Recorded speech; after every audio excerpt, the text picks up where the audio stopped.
Hi, I'm Charlie Lee, Senior Counsel and Director of Legal Affairs at NAR.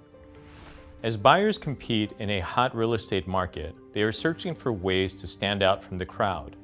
One method being used is to send a love letter to entice the seller into choosing their offer. While a love letter may seem innocent, they can raise fair housing concerns and risk exposing both the real estate broker and their clients to legal risks.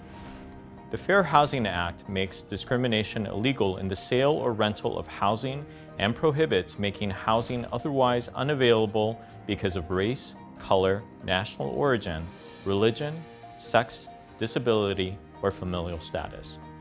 Many states and local governments have their own fair housing laws, which can include additional protected categories.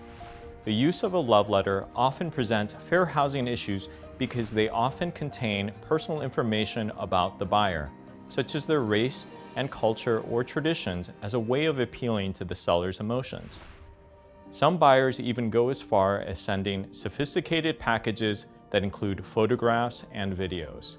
For example, a buyer might send a letter with a photo of their family around a Christmas tree. As a result, the buyer has revealed their religion, which is a prohibited basis for a seller to base their decision to reject an offer. While it may not be the buyer's intent for the seller to use this information to discriminate, that is essentially the position that a love letter can place the seller. When considering that the information cannot be easily forgotten or unseen, a love letter may ironically cause the seller to be fearful of selecting the buyer's offer because of potential discrimination issues. Therefore, real estate professionals should advise their clients about the risk of love letters and, at a minimum, stress the importance of avoiding including any information in the letter that could be used to legally discriminate. But of course, even a photograph of the buyers could lead a seller to give preference to a buyer or reject them based on race or other background. Fair housing is a high priority throughout the country, and states are closely monitoring the practice of love letters.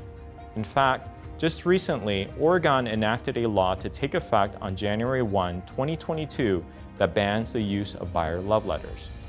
Here are some best practices to consider when it comes to love letters. At the outset of the relationship, speak to your client about the risks of buyer love letters and the potential fair housing issues they raise.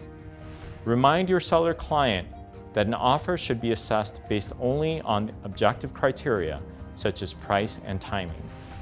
If your seller client insists they want to receive buyer love letters, advise them to consult legal counsel and to document their decision-making process in selecting an offer.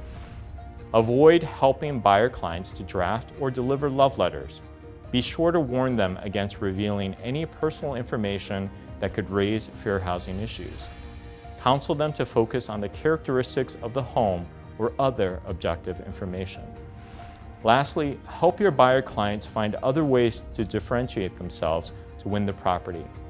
Beyond offering more money, the buyer may consider offering more flexibility with the closing date, additional earnest money, or waiving other contingencies that may appeal to the seller. Thank you for watching this episode of Window to the Law.